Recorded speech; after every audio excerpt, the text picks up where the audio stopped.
저희가 사역하고 있는 것은 제가 이제 사역하고 있는 것은 귀납적 성경 연구입니다.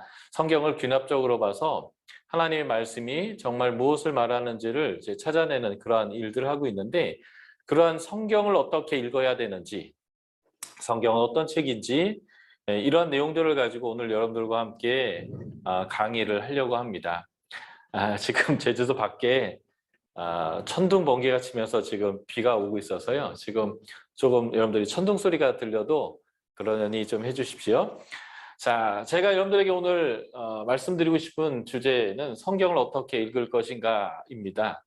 우리가 하나님의 제자로 산다는 것, 하나님의 백성으로 산다는 것은 하나님의 말씀을 중심으로 우리가 살아나가는 것인데, 하나님 말씀 중심으로 살아가려면 성경을 잘 알아야 되고 성경을 읽었을 때 잘 깨달아야 되는데, 성경을 어떻게 읽을 것인지, 그래서 성경의 말씀들을 어떻게 우리가 찾아 나아가며 진리를 발견할 것인지에 대해서 3주에 걸쳐서 함께 나누려고 하는데요.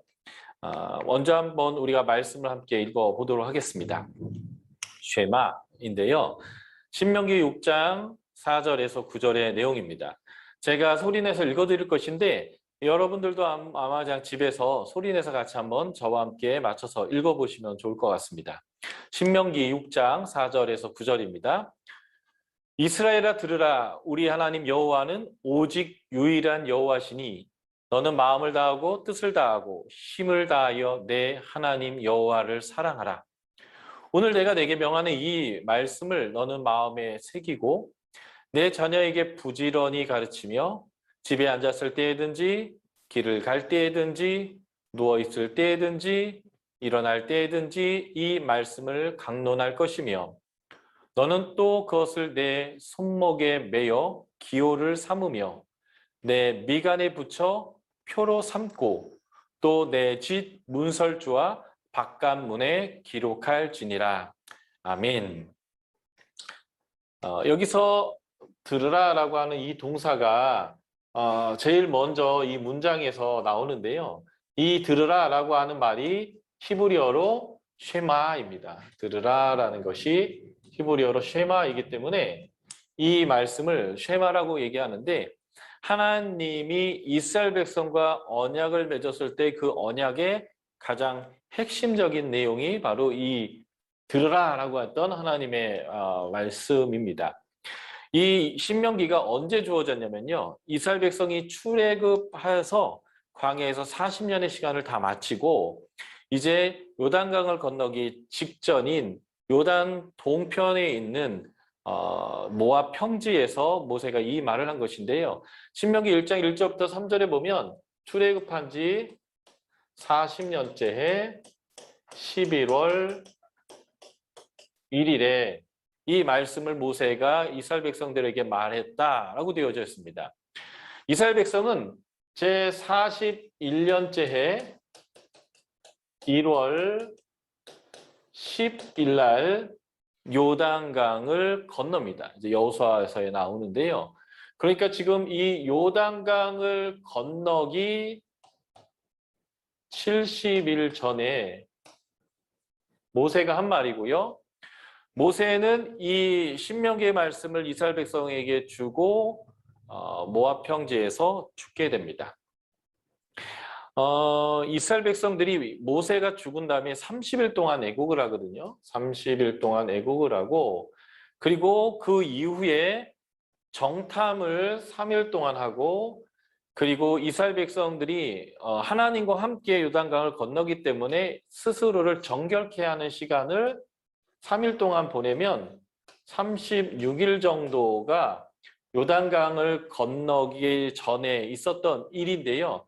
그래서 이 1월 10일부터 36일을 당겨가면 12월 초가 됩니다. 그러니까 모세가 11월 1일부터 12월 초까지의 사이에 말한 내용이고요. 그리고 모세는 이제 죽게 됩니다. 이 말은 무슨 말이냐면 신명기는 모세의 유언과 같은 의미를 담는 말이라는 거예요. 그래서 이스라엘 백성들에게 40년 동안 함께했던 모세의 경험을 가지고 하나님의 계시 안에서 들어라.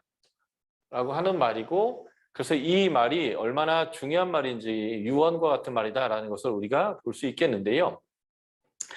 여기서 이 이스라엘 백성들이 하나님의 백성으로 살 때는 해야 되는 게 있습니다. 그것이 뭐냐면 하나님을 사랑하는 것입니다. 하나님을 사랑하라. 하나님이 이스라엘 백성을 요단강을 건너고 가나안 땅을 그들에게 주기 전에 하나님 나라의 법, 하나님 나라는 이렇게 운영되어야 된다라고 했는데 그 하나님의 법을 핵심으로 얘기하면 여호와 하나님을 사랑하라라고 하는 것이죠. 그래서 신약에서 예수님에게 사람들이 와서 예수님, 무엇이 율법의 가장 중요한 대강령입니까? 라고 하면 예수님은 두 가지로 말씀하셨어요. 첫 번째, 하나님을 사랑해라. 두 번째, 내 이웃을 내 몸과 같이 사랑해라. 그래서 이 율법의 가장 핵심은요, 하나님을 사랑하는데 어떻게 사랑하냐면요, 마음을 다하고 뜻을 다하고 힘을 다해서 사랑해라. 전 인격을 다해서 모든 것을 다해서 하나님을 사랑하는 것, 이게 바로 말씀 중심의 삶이고 이렇게 하는 것을 하나님을 사랑한다라고 표현할 수 있는 거죠. 그래서 하나님을 사랑하는 게 하나님의 백성이 굉장히 중요한 것인데 그러면 사랑한다라고 하는 것은 도대체 어떻게 우리가 하나님께 표현할 수 있겠는가라는 거죠. 오늘의 본문은 우리가 하나님에게 사랑을 표현하는 방식 두 가지를 이 쉐마에서 설명해 주고 있습니다. 하나님을 사랑해야 되는데 내가 하나님 사랑합니다를 막 손을 들고 눈물을 흘리면서 찬양하면 하나님께서 느끼겠는가? 아니면 주여!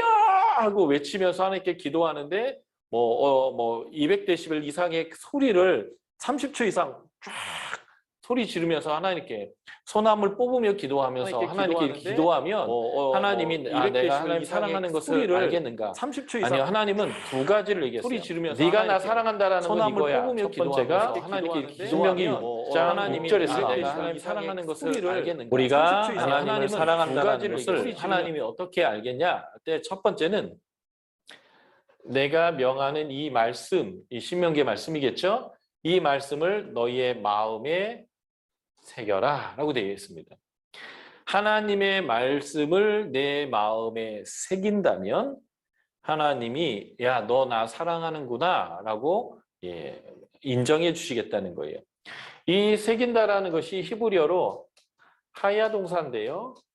하야 동사는 존재한다는 뜻이에요. 존재한다. 이 동사가 나오는 아주 유명한 구절이 있는데 출애굽기 3장에서 하나님이 불타는 떨기나무 가운데서 모세를 부르십니다. 그리고 모세를 설득해서 애굽에 가서 내 백성을 구원하라 라고 하는 사명을 주시는데 모세가 이제 설득을 당해요. 그래서 내가 하나님 애굽에 가서 하나님이 나를 보냈고 너희를 끄집어내라고 말씀하셨다고 하는데 그들이 네가 만난 하나님이 누구냐라고 묻는다면 내가 당신을 누구라고 해야 합니까? 당신의 이름이 뭡니까? 라고 할 때 하나님이 그때 주신 말씀이 이거예요. 나는 스스로 있는 자다.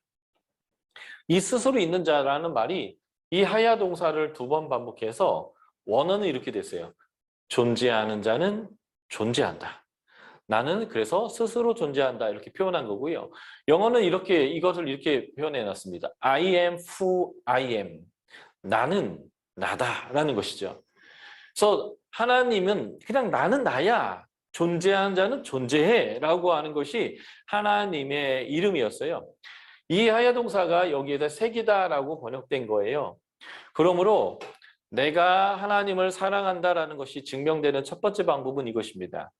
내 안에 하나님의 말씀이 존재하는 거예요. 여기 있는 거죠. 내 마음에 하나님의 말씀이 존재한다라는 것은 어떤 의미냐면 누군가 나에게 어떤 자극을 주고 누군가 나에게 어떤 반응하도록 했을 때 그냥 바로 반응하는 게 아니라 하나님의 말씀이라는 필터를 거쳐서 하나님이 원하는 대로, 하나님이 기뻐하는 대로, 하나님이 우리에게 하라고 하는 대로 그 필터를 거쳐서 내가 반응이 나온다면 내 안에 하나님의 말씀이 존재하는 것입니다. 그러니까 나의 결정, 나의 언어, 나의 관계, 나의 돈 씀씀이 그리고 누군가 나에게 욕을 했을 때 나는 어떻게 대응할 것인가라고 하는 모든 결정이 내 안에 존재하고 있는 하나님의 말씀이라고 하는 필터를 거쳐서 살아가라라고 하는 말이 바로 이 신명기 6장 6절에 네가 날 사랑하는 거란 내가 너에게 준 이 말씀을 이 안에 존재하게 해서 그렇게 살아가는 거야 라고 하나님께서 얘기하는 거죠. 예를 들어 볼까요? 운전을 하고 있는데 내 옆에 있는 차가 차선을 바꿔 내 앞으로 들어오려면 어떻게 해야 될까요? 저보다 좀 더 앞쪽으로 쭉 나간 다음에 나한테 내 차선으로 들어온다라고 해서 깜빡이를 켜서 깜빡 해줍니다. 그러면 제가 들어올래나 보다. 그래서 마음의 준비를 하고 살짝 브레이크를 밟게 되겠죠. 그러면 그 사람이 쑥 들어오면 되는데 그렇게 하지 아니하고 어떤 사람이 내 차 앞 범퍼가 그 차 뒷 범퍼와 닿을 정도로 깻잎 한 장 사이로 깜빡이도 켜지 않고 갑자기 훅 밀고 들어오면 깜짝 놀라겠죠. 그럴 때는 대자대비한 부처님도 욕을 할지도 몰라요. 그리고 우리 목사님들도 갑자기 훅 들어오면 깜짝 놀라서 입에서 된소리가 나올지도 모르겠습니다. 그런데 하나님은 뭐라고 했어요? 원수를 사랑하라. 나를 저주한 자를 축복하라고 했죠. 그럴 때 훅 들어왔을 때 내 안에 어떤 이상적인 생각을 하지 않아도 내 안에 있는 그것으로 반응을 훅 하는 거죠. 욕을 할 것인가? 아니면 얘라 축복받아라. 예수 믿고 네가 성령 받고 그래서 3박 4일 회개해봐야 네가 이런 짓을 안 하겠지. 그러니까 너는 축복받고 예수 믿어라 라고 우리가 얘기할 것인가? 우리의 그러한 결정들이요. 훅 들어왔는데 내가 그것을 가지고 훅 말할 때에 내 안에 이미 존재하고 있는 것으로 말하는 거예요. 내가 평소에 거칠고 욕을 잘하고 다른 사람을 함부로 대한 사람이라고 할지라도 나의 이해관계에 있어서 나한테 높은 사람, 나한테 뭔가 도움을 줄 사람한테는 그렇게 함부로 말하지 않고요. 생각하고 그 사람에게 결례가 되지 않고 그 사람에게 호의를 느낄 수 있도록 아, 저 사람 괜찮은 사람이야 라고 나를 판단할 수 있도록 내가 나를 이렇게 좋게 표현해서 말하겠죠. 그거는 내가 생각할 기회가 있기 때문에 그런 거예요. 그런데 그게 아니라 갑자기 무엇이 훅 들어왔는데 그것에 따라 내가 반응하는 그것은요. 내 안에 내 성품과 내 안에 존재하고 있는 그 가치로 지금 말하는 거거든요. 바로 그 훅 들어왔을 때 내 입에서 훅 나오는 나의 결정과 언어가 하나님의 말씀의 근거에서 그렇게 되어지도록 네가 해야 한다는 거예요. 이것이 바로 말씀 중심의 삶이라는 것입니다. 하나님의 말씀이 하나님의 가치가 하나님의 원리가 내 안에 존재하게 하는 삶. 그럴 때 하나님이 너 나 사랑하는구나 라고 말씀하신다는 거예요. 예수를 믿는다는 것은 바로 세상에 살던 가치, 세상에서 배웠던 원칙들, 세상 사람들이 살아가는 방식을 버리고 하나님의 원칙들, 하나님의 방식으로 살아가는 것이 신앙생활을 하는 것입니다. 그러기 위해서는 제일 중요한 게 있어요. 하나님이 우리에게 주신 말씀을 우리 안에 존재하게 해야 합니다. 하나님의 가치에 따라 내가 살아야 한다는 거죠. 그것을 하나님 뭐라고 하면 너 나 사랑하는구나 라고 인정한다 라고 하는 것입니다. 그래서 우리는 하나님의 백성으로서 하나님을 사랑해야 되는데 하나님이 네가 나 사랑하는구나 라는 것을 인정하게 하시는 첫 번째 원칙은 하나님 말씀이 우리 안에 존재하게 하는 것입니다. 그래서 말씀을 읽어야겠고요. 암송해야겠고 이렇게 이런 성경 공부의 모임에도 나와야겠고요. 성경을 따로 연구하는 시간들도 필요하겠죠. 두 번째, 네가 나를 사랑한다라는 것을 내가 어떻게 인정할 거냐? 이게 바로 신명기 6장 7절에서 말하고 있습니다. 내 자녀에게 부지런히 가르치며 집에 있을 때든지 집에 앉았을 때든지 길을 갈 때든지 누워 있을 때든지 일어날 때든지 이 말씀을 강론해라. 자녀에게 말씀을 가르치면 네가 나 사랑하는 거다라고 하나님께서 인정하시겠다는 것입니다.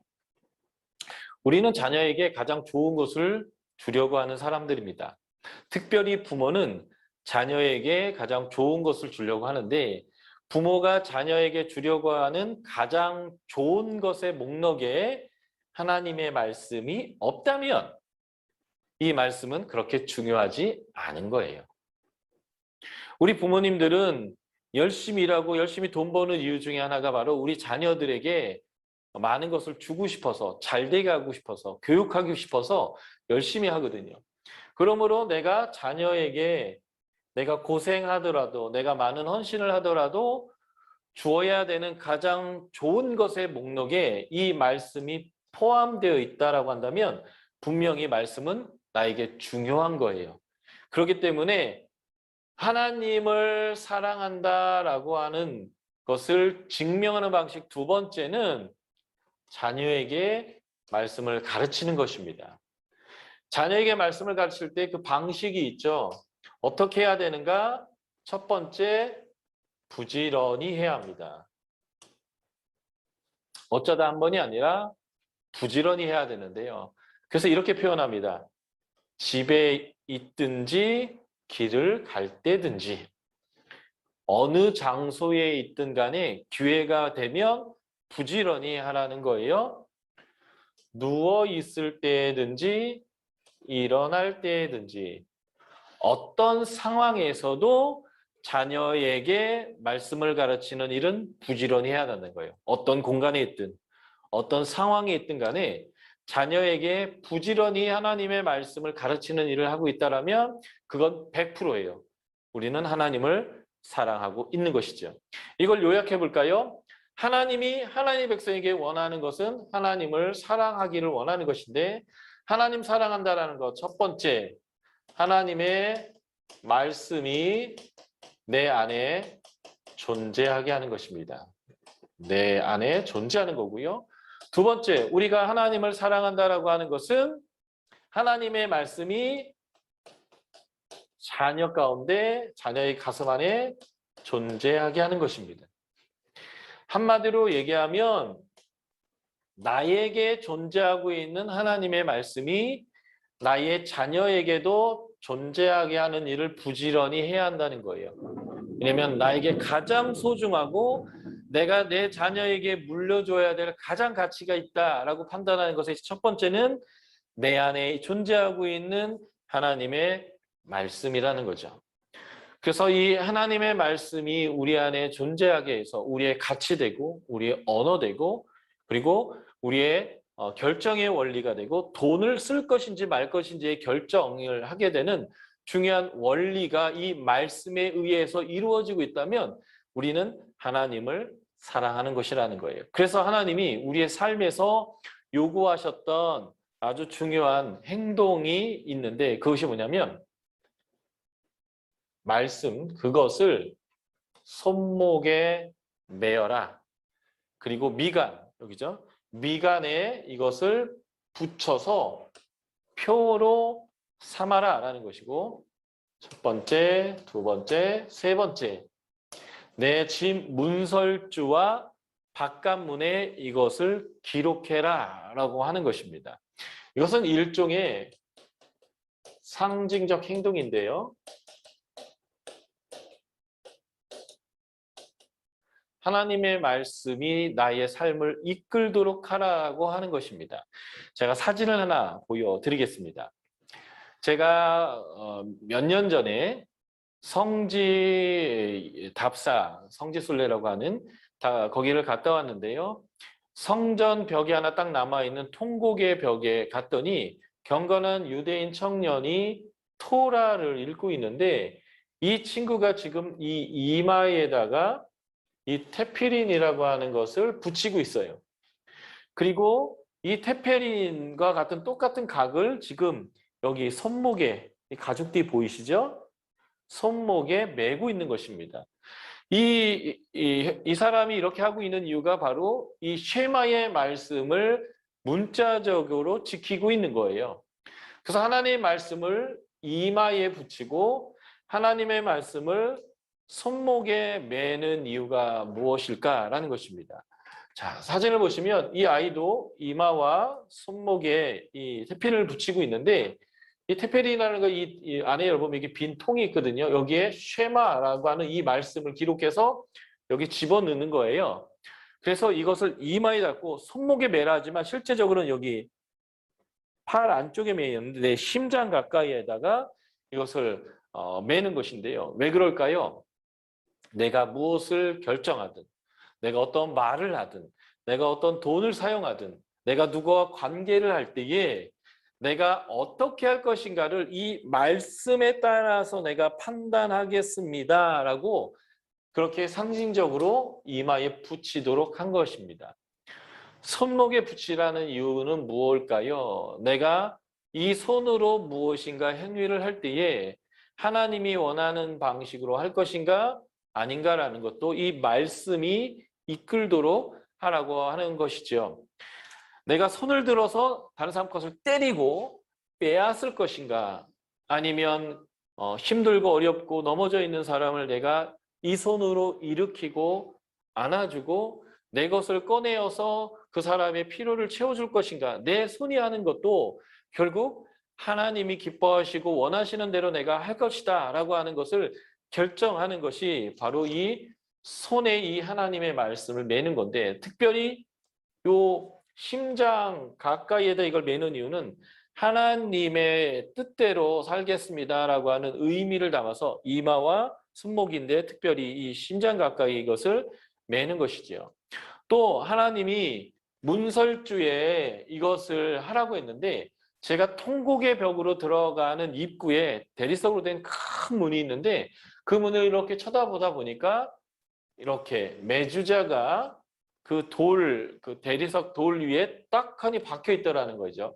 이 메주자가 뭐냐면 요 통이 철갑으로 된 빈 통인데 이렇게 똑 열면 안이 비어 있어요. 여기에도 쉐마의 말씀을 집어넣어서 문설주나 바깥문에 이것을 놓게 한 것이죠. 그 의미는 이것입니다. 내가 집 안에 있다가 집 밖으로 나아가는 거예요. 내가 집 안에 있다 집 밖으로 나가면서 이 말씀을 보고 나가는 거죠. 그러니까 내가 어디로 갈 것인가? 어느 방향의 삶을 살 것인가? 내가 누구와 함께 모여 있을 것인가? 이 모든 것도 말씀에 따라 내가 가고 서고 앉고를 할까 하는 거예요. 어디로 갈 것인가? 어디 위에 서 있을 것인가? 어디에 앉을 것인가?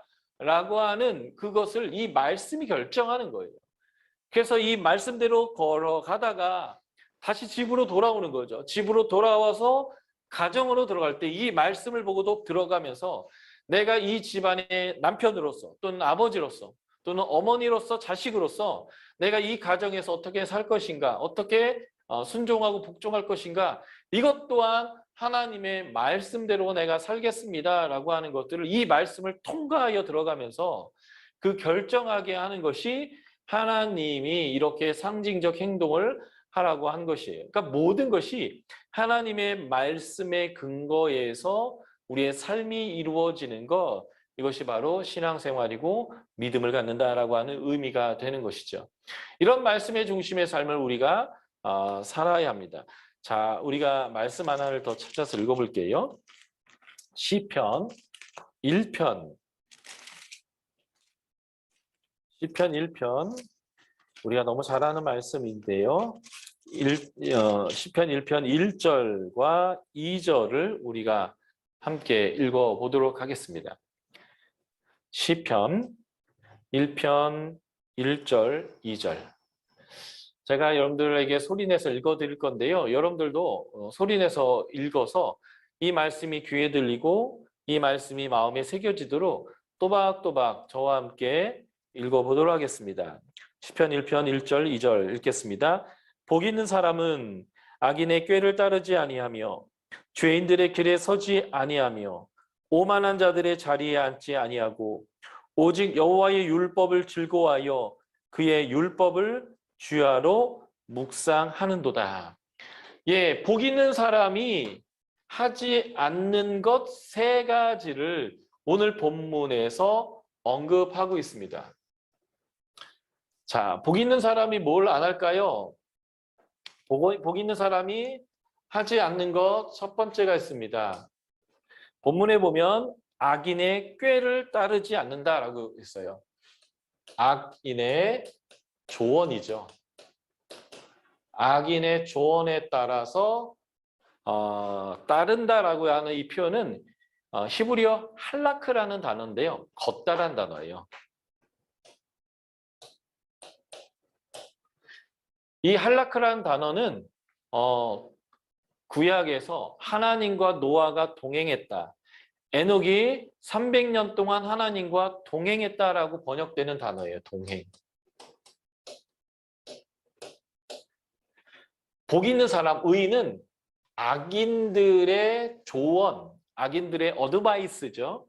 악인들이 이렇게 얘기하는 거예요. 그렇게 살면 안 돼. 그럼 돈을 못 벌어. 그렇게 살면 사람들에게 무시당해. 그러니까 너는 이렇게 사람들 앞에 군림하고 진 이기고 빼앗고 이겨먹고 함부로 너에게 도발할 수 없도록 네가 해야 돼. 그래야 사람들이 너를 이렇게 높여주는 거야. 막 이런 식의 조언에 따라서 그들과 함께 사지 않는 거예요. 이게 의인의 중요한 첫 번째 특징이죠.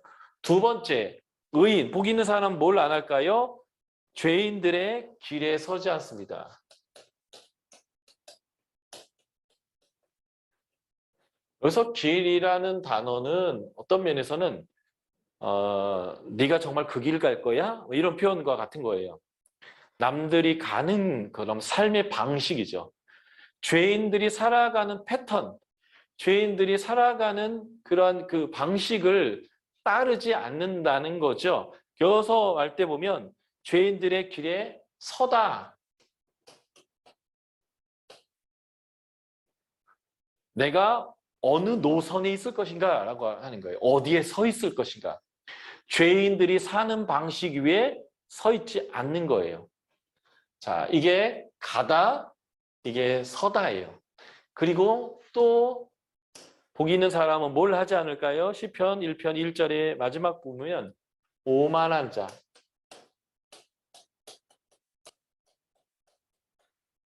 하나님의 뜻을 무시하고 자기가 잘났다고 해서 그런 사는 사람들이에요. 그래서 하나님은 다른 사람을 위하고 아껴주고 섬겨라고 하는데 다른 사람을 어떻게 지배하고 등쳐먹을 것인가 이렇게 하는 아주 오만하고 교만한 사람들의 자리에, 이들의 자리에 앉지 않습니다. 앉다. 서다, 아니 가다, 서다, 앉다. 복 있는 사람은요. 내가 어디로 갈지, 어느 길에 서 있을지, 그리고 누구와 함께 있을지를 하나님의 말씀에 기반해서 결정하는 사람이에요. 결단코 악인이나 죄인이나 오만한 자들의 조언과 그들의 사는 방식과 그들이 모여있는 곳으로 가지 않습니다. 이러기 위해서 이들이 무엇을 할까요? 시편 1편 2절에 보면 여호와의 율법을 즐거워하고 그 율법을 밤낮으로 되뇌입니다. 이 되뇌이는 것을 우리는 뭐라고 해요? 묵상이라고 표현하는데 묵상이란 하나님의 말씀이 내 안에 존재하게 하는 활동이에요. 묵상은. 쉐마에서 네가 나를 사랑했으면 좋겠다. 네가 나를 사랑한다는 것은 증명이 어떻게 될 것이냐. 첫 번째, 내가 너에게 이 준 말씀이 네 안에 새겨져서 존재하게 다오. 두 번째, 너에게 존재하고 있는 그 하나님의 말씀, 원칙, 방식, 하나님의 조언, 하나님의 길, 하나님의 자리에 네가 있겠다라고 살았던 그것들이 너의 자녀에게도 존재하게 해라. 라고 하는 게 이제 쉐마였는데 바로 이 하나님의 말씀이 내 안에 존재하게 하는 묵상을 하는 거죠. 그래서 이것을 하기 위해서 전제 조건이 뭐예요? 하나님의 말씀을 즐거워합니다.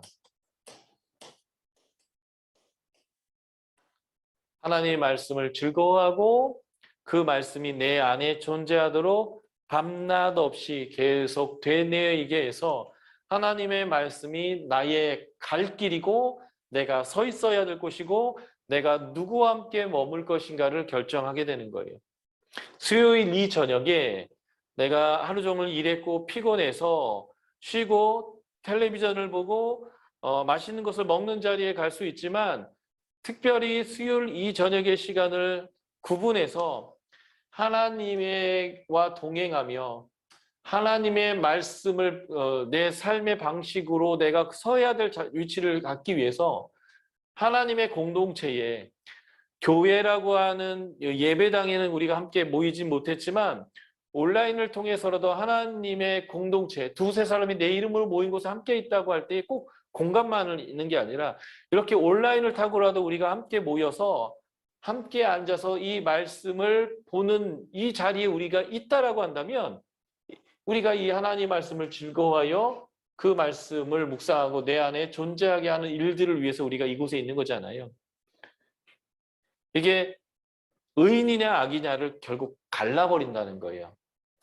이것이 별것 아닌 것 같지만 의인이냐 악인이냐 복이 있는 사람이냐 복이 없는 사람이냐 사시사철 푸른 열매를 잎사귀를 내고 열매를 맺는 나무가 될 것이냐 바람에 날아가는 겨와 같이 될 것인가 하나님이 인정하는 사람이 될 것인가 하나님이 버리는 사람이 될 것인가를 가르는 아주 중요한 작은 행위가 뭐냐면 내가 어디에 설지 어디에 갈지 어디에 설지 어디에 앉을지를 하나님의 말씀 위에서 결정하고 그래서 수요일 이 저녁에 우리는 이 모임 안에 우리가 와 있는 것 이런 것들을 통해서 우리가 하나님의 복이 있는 사람이 되어지게 되는 것이죠.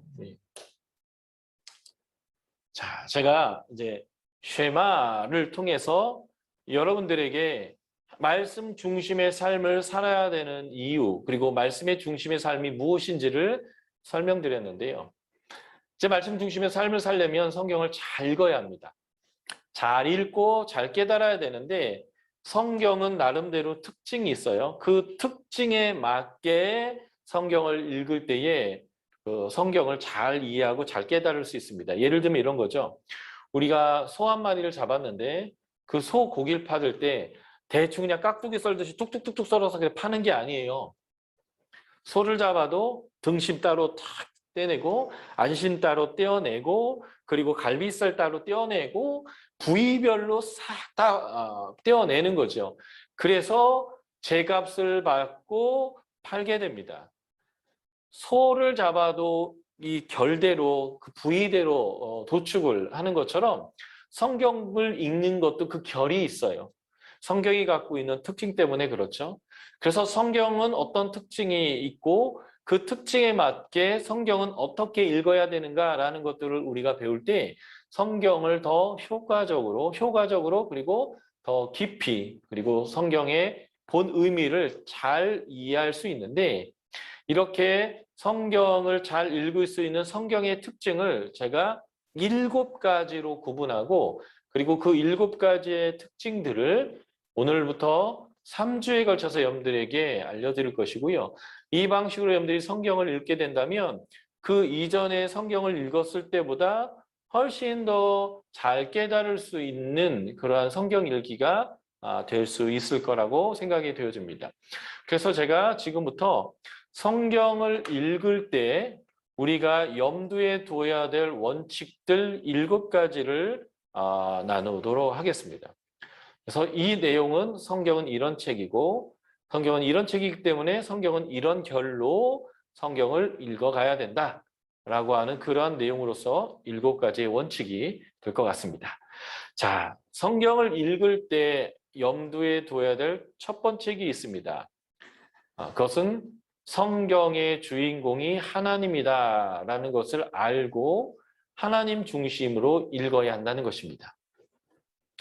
우리는 안타깝게도 성경을 읽으면서 물론 하나님의 백성으로 잘 살기 위해서 하나님 앞에 잘 순종한 하나님의 백성들은 어떻게 했을까라는 것을 찾으려고 하는 것 때문에 그랬을지는 모르지만 성경의 주인공인 하나님보다는 모세, 엘리야,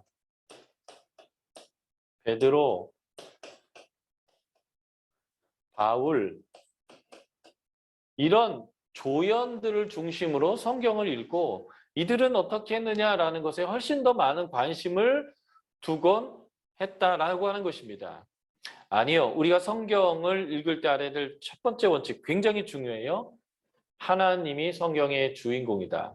이 말을 다르게 표현하면 우리가 성경을 읽는 이유는 무엇인가? 성경을 읽는 이유는 하나님을 알고 그리고 하나님의 뜻대로 살기 위함입니다.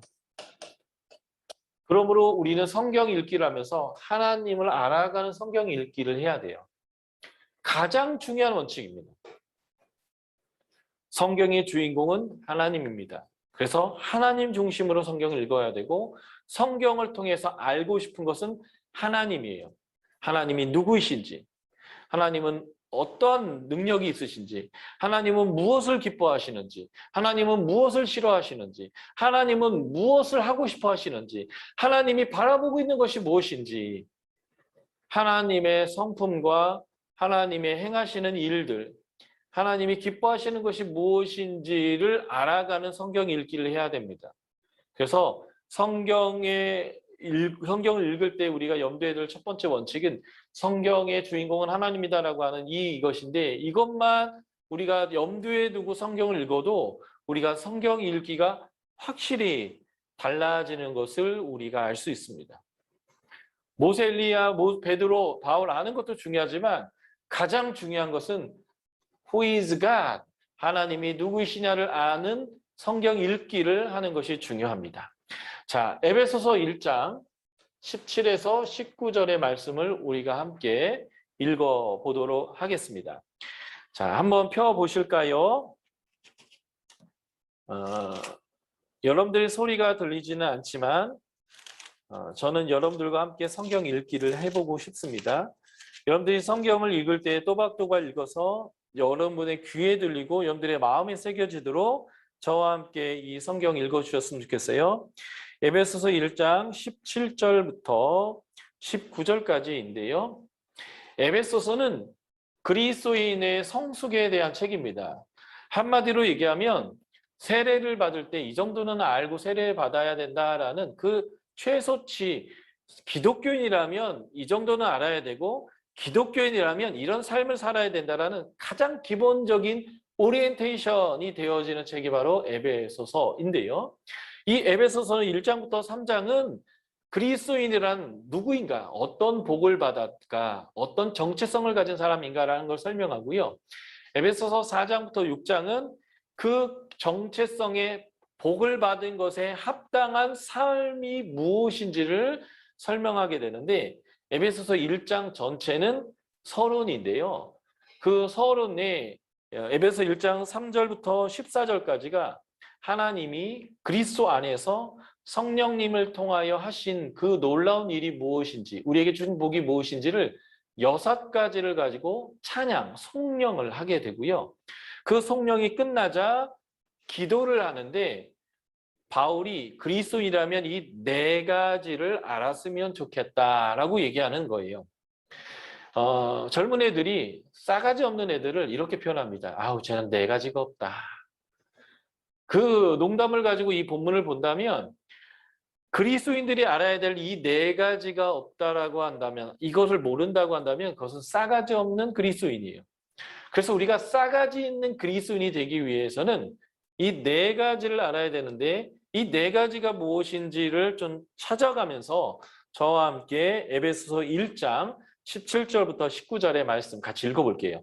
자, 준비되셨죠? 에베소서 1장 17절부터 같이 저와 함께 소리내서 읽겠습니다.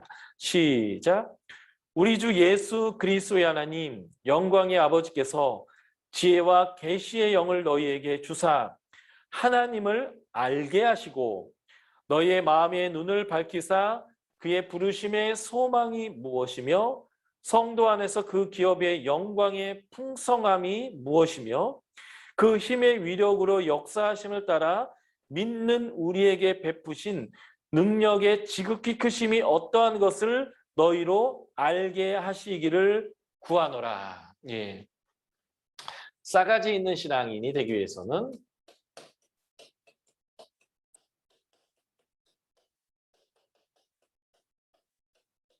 알아야 되는 것이 네 가지다라고 지금 이 본문이 설명하고 있는데 무엇을 알아야 될까요?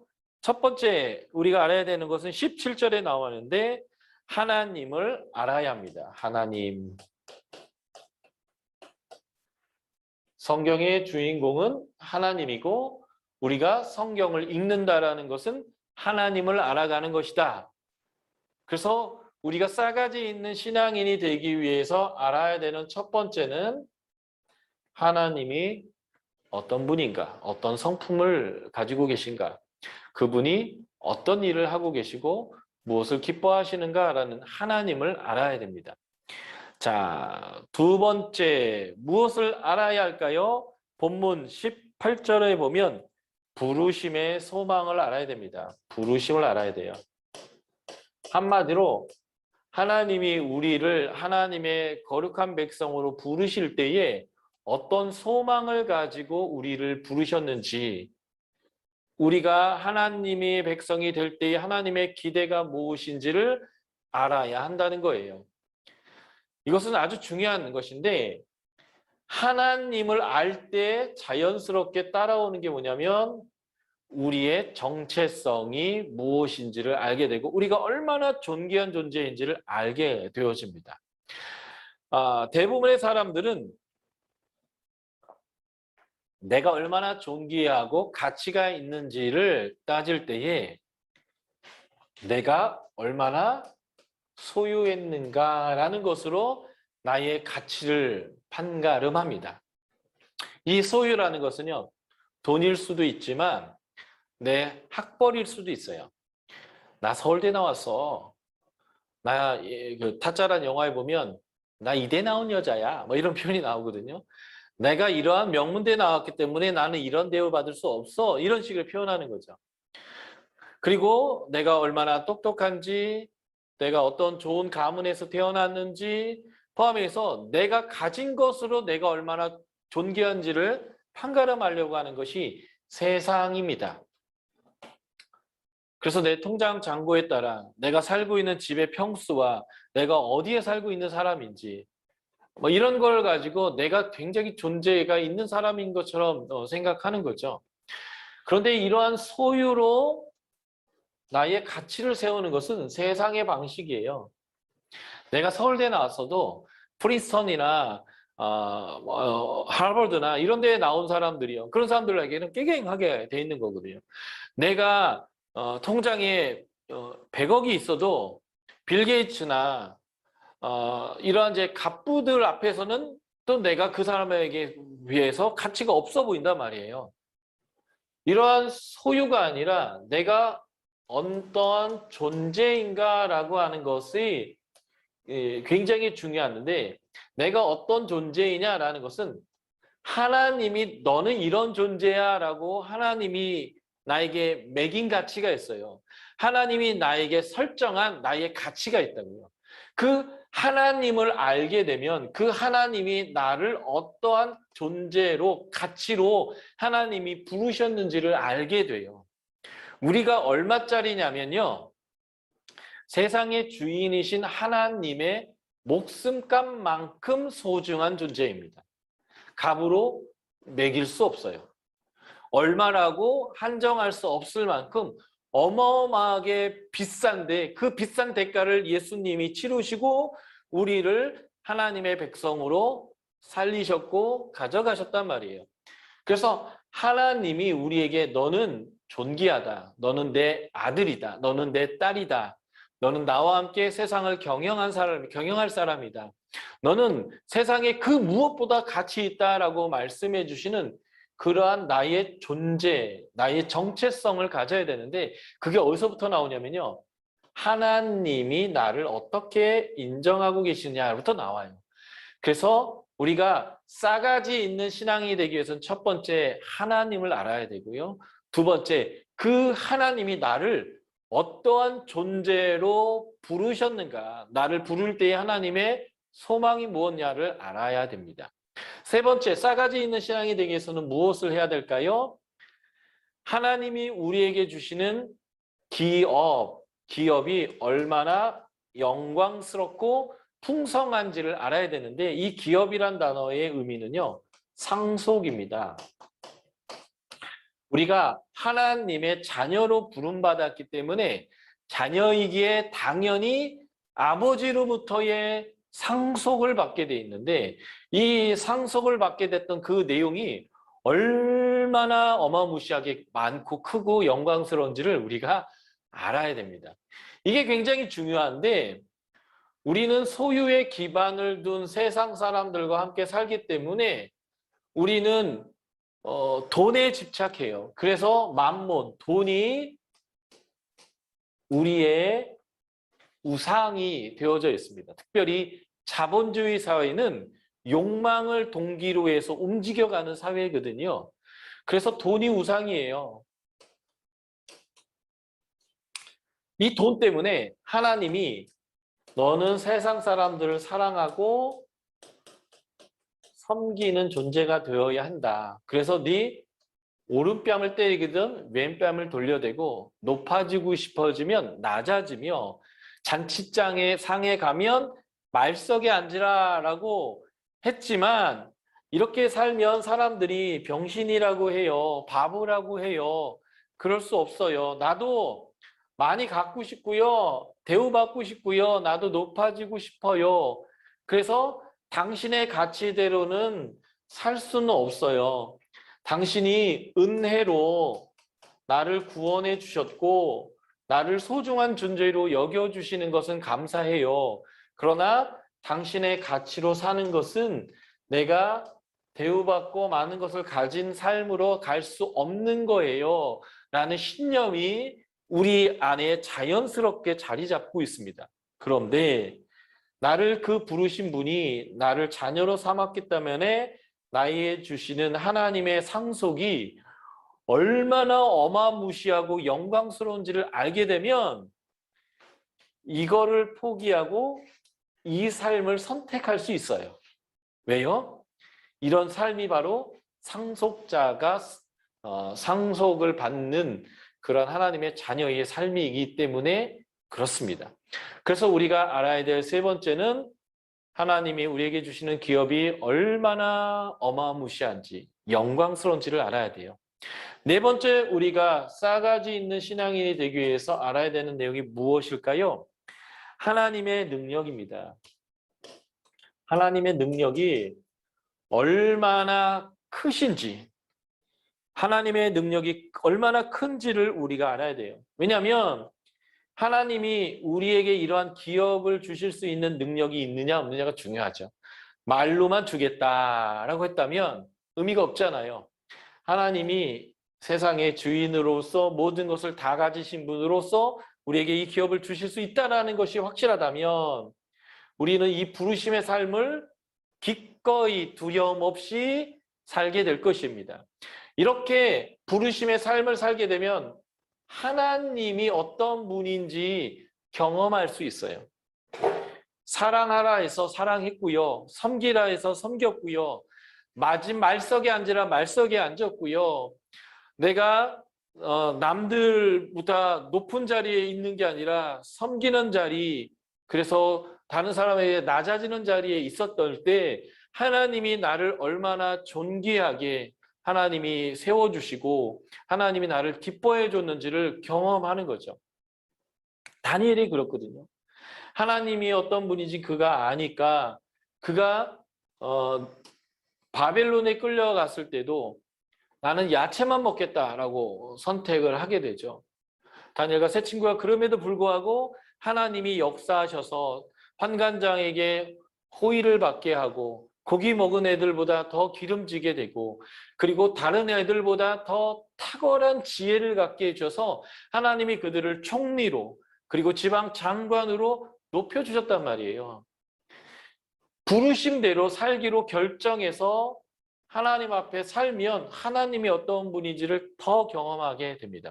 그래서 하나님을 알고 부르심의 소망을 알고 기업의 영광의 풍성을 알고 하나님의 능력을 알게 되면 거꾸로 하나님의 기업의 영광을 주실 것을 알게 되고 하나님의 부르심에 기꺼이 헌신하게 되고 그래서 하나님을 더 알게 되고 그래서 이 선순환이 계속적으로 이루어지는 구조가 바로 하나님을 알고 부르심을 알고 하나님이 주시는 기업의 영광의 풍성함을 알고 하나님의 능력이 얼마나 큰지를 아는 이 싸가지 있는 신앙을 통해서 계속적으로 하나님을 더 경험하는 그 삶을 살게 되는 거죠. 그래서 우리는 이 하나님을 알아가는 성경 읽기를 해야만 합니다. 이것이 성경 읽기의 제일 중요한 요소예요. 조연 중심을 읽지 마라. 하나님의 이야기, 하나님의 성품 이야기, 하나님이 써가시는 역사의 이야기인 성경에서의 하나님을 알아가는 것이 중요하다는 것입니다. 자, 이걸 볼까요? 자, 구원이란 단어의 같은 말이 성경에서는 영생입니다. 특별히 제가 이제 요한복음 중심으로 여러분들에게 이것을 나누려고 하는데 요한은 구원이란 말을 사용하긴 하지만 자주 사용하지 않고요. 구원이란 말을 영생이란 말로 대치합니다. 자, 구원과 영생은 어떻게 얻을 수 있는가요? 요한복음 3장 36절, 요한복음 3장 16절 뭐 이런 구절을 보면 우리가 이제 알 수 있는데 제가 요한복음 3장 16, 17절과 요한복음 3장 36절 읽어드리겠습니다. 요한복음 3장 16절 하나님이 세상을 이처럼 사랑하사 독생자를 주셨으니 이는 그를 믿는 자마다 멸망을 하지 않고 영생을 얻게 하려 하심이라. 하나님이 그 아들을 세상에 보내신 것은 세상을 심판하려 하심이 아니요 그로 말미암아 세상을 구원받게 하려 하심이라. 그래서 구원은 믿음으로 받는 거예요. 자, 제가 지금 여러분들에게 설명하려고 하는 핵심의 개념은 도대체 믿음이 뭐냐라는 거예요. 자, 요한복음 17장 3절을 한번 펴주십시오.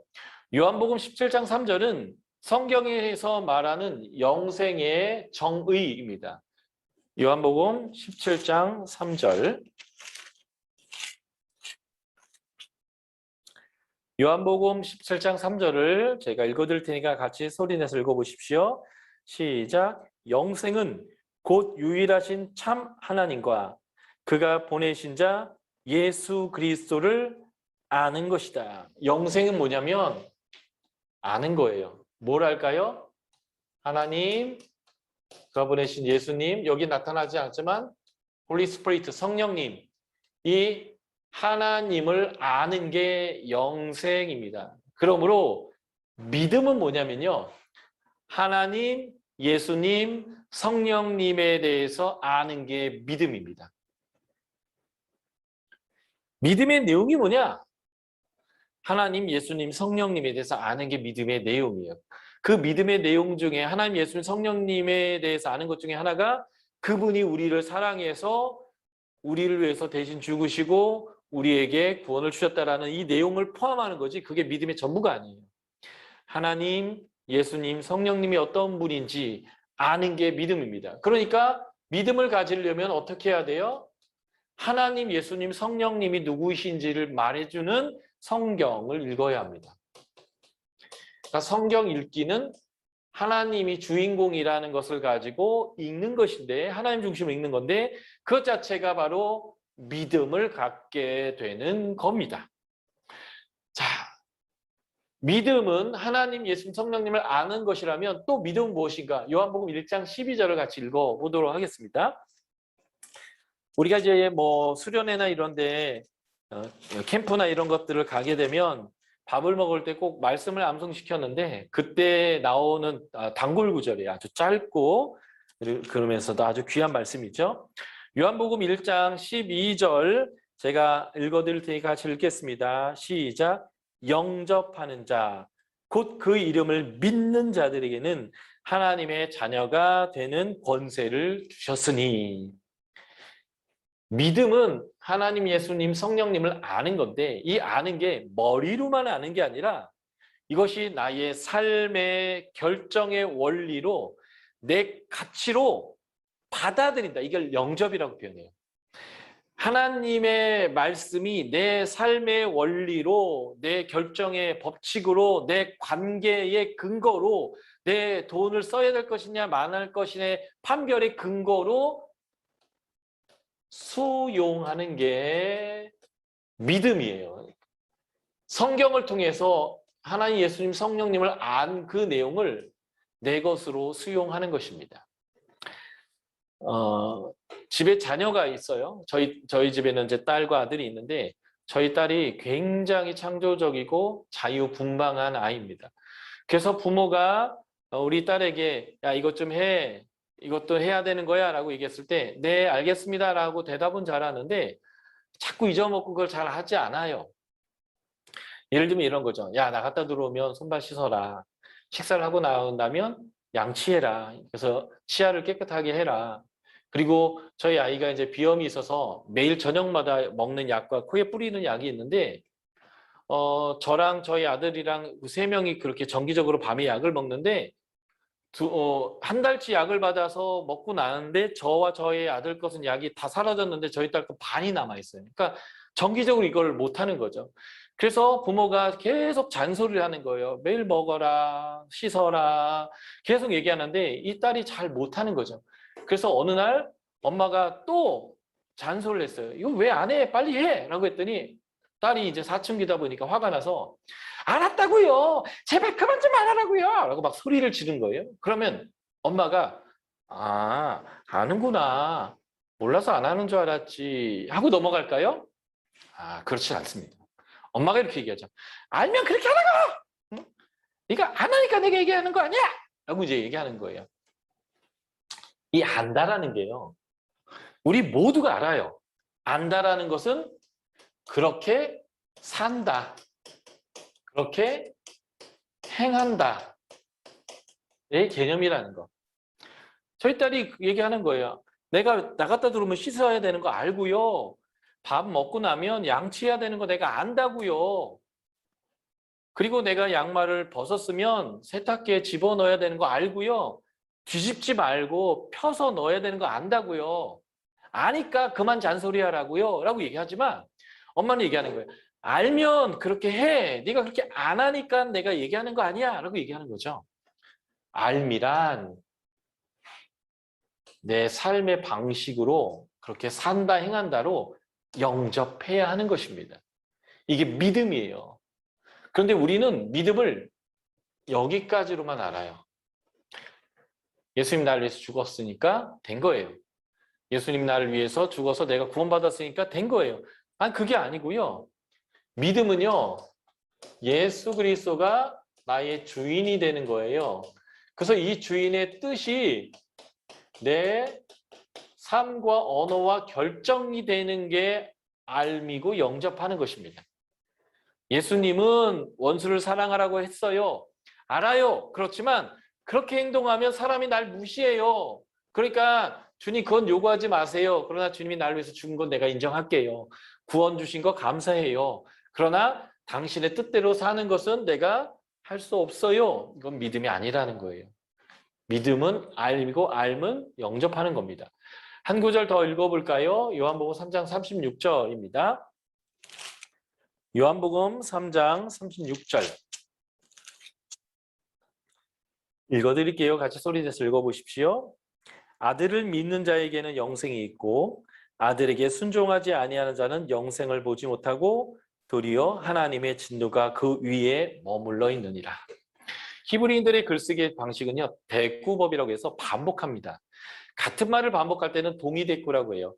하나님을 사랑하는 자는 성경을 읽고 하나님을 경외하는 자는 성경의 말씀에 순종하느니라. 이게 이제 동의대꾸고요. 강조하기 위해서 반대로 말하는 대꾸법이 있어요. 예를 들면 이런 거죠. 하나님 사랑하는 자는 말씀을 사랑하나 하나님을 싫어하는 자는 말씀을 멸시하느니라. 지금 우리가 방금 읽었던 요한복음 3장 36절이 반이 대꾸예요. 자, 아들을 믿는 자의 반대말이 아들에게 순종하지 아니하는 거고요. 영생이 있고의 반대말이 영생을 보지 못하고 도리어 하나님의 진노가 그 위에 있다입니다. 그래서 이것을 동의대꾸로 바꿔서 제가 읽어볼게요. 아들을 믿는 자에게는 영생이 있고 아들에게 순종하는 자는 영생을 보고 진노가 그 위에 없다. 그러니까 믿는 것과 순종하는 것은 같은 의미예요. 그러니까 믿음이란 뭐냐? 믿음이란 하나님, 예수님, 성령님을 아는 거고요. 그것을 내 삶의 가치로 받아들이는 거고요. 이것을 내 가치로 받아들였으니까 자연스럽게 그렇게 사는 것입니다. 제가 지금 이제 쉴 거예요. 1시간을 제가 강의했습니다. 그래서 제가 목이 말라요. 그런데 저기에 컵에 물이 있습니다.